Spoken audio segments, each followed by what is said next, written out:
Hello. आज हम gate B के 2021 का सेक्शन ए सॉल्व करेंगे।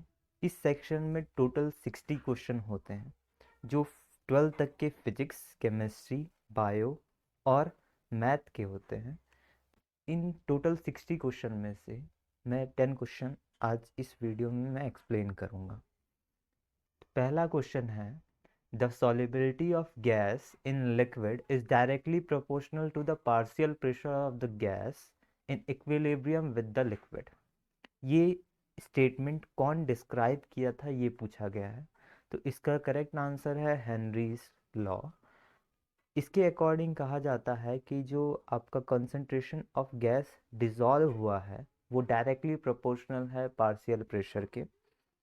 यहाँ पे इसका एक इक्वेशन बनता है C इज इक्वल टू के पी। के जो है वो हेनरीज कांस्टेंट है, पी पार्शियल प्रेशर है और सी जो है concentration of dissolve gases. Next question पे बढ़ते हैं। Which of the following represent the Heisenberg uncertainty principle. तो हाइजेनबर्ग अनसर्टेनिटी प्रिंसिपल के अकॉर्डिंग कहा जाता है कि it is impossible to determine the position and the momentum of a particle simultaneously. ठीक है, साइमल्टेनियसली हमें पोजीशन और मोमेंटम हम लोग किसी भी पार्टिकल का नहीं निकाल सकते हैं। इसका जो इक्वेशन है वो delta x into delta P is greater than और इक्वल टू एच अपॉन 4 पाई है। नेक्स्ट क्वेश्चन पे बढ़ते हैं। The ratio of the area of circle and the square having same parameter. तो एरिया ऑफ सर्कल को मैंने ए सी से रिप्रेजेंट किया है और एरिया ऑफ स्क्वायर को ए एस से। पेरीमीटर सेम बोला है तो P C is equal to P S हो जाएगा। पी सी जो है पेरीमीटर ऑफ सर्कल है, mean circumference of the circle. Circumference of the circle का फॉर्मूला होता है 2 पाई आर। वही पेरीमीटर ऑफ द स्क्वायर का फॉर्मूला होता है 4 इंटू साइड। इससे एक इक्वेशन निकलेगा हमारा A is equal to pi r upon 2। उसमें हम पुट कर देंगे pi r square upon area का स्क्वायर, डिवाइड करने पे हमारा आंसर आएगा 4:5। तो इसका करेक्ट आंसर होगा 1। नेक्स्ट क्वेश्चन है, the position of the particle moving along an X axis function of the time t in second is given by a x in meters is equal to t का cube minus 9t plus 2 full stop. The magnitude of the acceleration of a particle at 3 seconds is dash meters per second square। तो इन चारों में से हमें acceleration find करना है, चारों में से कौन सा आंसर होगा। इसका करेक्ट प्रोसीजर है डिफरेंशिएशन मेथड, जो कि मैंने यहाँ सॉल्व किया है। तो एक्सेलरेशन को हमें फाइंड करना है, टाइम दिया है 3 सेकेंड, ये गिवन में है, और एक्स का एक इक्वेशन दिया हुआ है T cube minus 9t plus 2। तो displacement upon time is equal to velocity होता है, तो वेलोसिटी के अकॉर्डिंग डिफरेंशिएशन करेंगे। डिफरेंशिएशन का फॉर्मूला आपका साइड में लिखा हुआ है, N T N minus 1। V is equal to 3t² minus 9 आया। वैसे ही एक्सेलरेशन इज इक्वल टू होता है D V upon D T. Then हम लोग D V upon D T को डिफ्रेंशिएट फर्दर करेंगे। टाइम की वैल्यू 3 है जिसकी वजह से हम लोग उसको पुट करेंगे और हमारा आंसर आएगा 18 मीटर पर सेकेंड स्क्वायर। तो इसका आंसर होगा फर्स्ट। नेक्स्ट क्वेश्चन है, a vehicle travel half of the total distance L with v1 and other half with the v2, then its average speed over the whole distance is। इन चारों option में से कौन सा answer सही होगा। तो इसको फाइंड करने के लिए हमें एवरेज वेलोसिटी वाला फॉर्मूला लगाना पड़ेगा, एवरेज स्पीड वाला, जिसका फॉर्मूला होता है total distance upon total time taken. Total distance हमारा है दिया हुआ है एल, टोटल टाइम टेकन में हमें डिस्टेंस अपॉन स्पीड का फॉर्मूला लगाना पड़ेगा। डिस्टेंस अपॉन स्पीड कर देंगे तो एल हाफ पार्ट का बोला है v1 है और हाफ पार्ट का बोला है v2 है। तो L upon 2 v1 plus L upon 2 v2, दोनों को इक्वेट करेंगे तो हमारा जो एवरेज वेलोसिटी आएगा वो 2 v1 v2 upon v1 plus v2 है। इसका मतलब हमारा आंसर जो होगा वो थर्ड होगा, जो कि करेक्ट। नेक्स्ट क्वेश्चन में बढ़ते हैं। A mass of 5 kg is moving along a circular path of radius 1 meter. Full stop.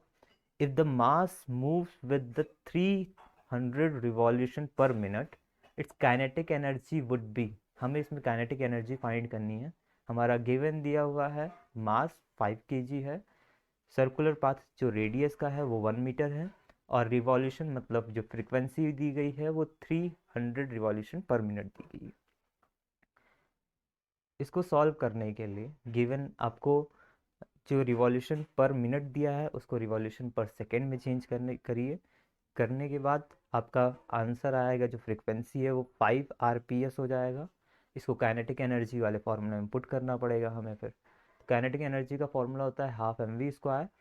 We की वैल्यू पुट करेंगे ओमेगा आर। ओमेगा आर से हमारा एक और फॉर्मूला बनेगा, ओमेगा की वैल्यू होती है 2 पाई न्यू। 2 पाई न्यू को काइनेटिक एनर्जी वाले फॉर्मूले में पुट करेंगे, और सारी वैल्यू पुट करने के बाद जो काइनेटिक एनर्जी हमारी आएगी वो हमारा 250 पाई स्क्वायर आएगा।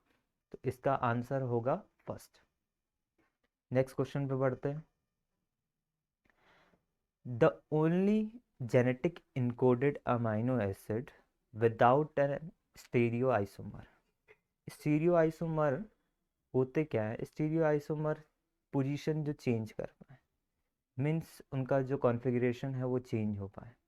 तो यहाँ पे जो स्टीरियो आइसोमर है ग्लाइसिन नहीं बना सकता है। ग्लाइसिन नहीं बना सकता है, इसका रीज़न है क्योंकि उसके अंदर कायरल कार्बन प्रेजेंट नहीं होता है। कायरल कार्बन मीन्स वो कार्बन जिसके पास 4 डिफरेंट फंक्शनल ग्रुप हो। तो ग्लाइसिन के पास ऐसा कोई भी कार्बन नहीं होता है जिसके पास 4 डिफरेंट फंक्शनल ग्रुप प्रेजेंट हो। इसीलिए ग्लाइसिन जो है उसके पास स्टीरियो आइसोमर्स नहीं होते हैं। बाकी सारे ऑप्शन में जो भी हैं दिए अमीनो एसिड है उन सब के पास कायरल कार्बन प्रेजेंट होता है। नेक्स्ट क्वेश्चन है।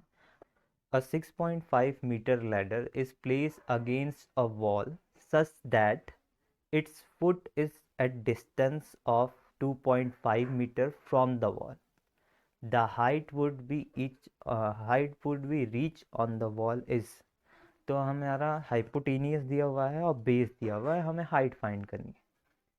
तो इसमें हम लोग जो फॉर्मूला यूज़ करेंगे वो पाइथागोरस थ्योरम यूज़ करेंगे। पाइथागोरस थ्योरम में का फॉर्मूला होता है हाइपोटेनियस का square is equal to height का स्क्वायर प्लस बेस का स्क्वायर।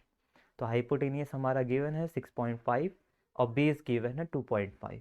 दोनों का स्क्वायर को माइनस करेंगे, माइनस करने के बाद उसका रूट लेंगे। रूट लेने के बाद हमारा जो आंसर आएगा वो ए बी, जो हमारा डिस्टेंस दिया हुआ है हाइट, वो हमारा आएगा 6 मीटर।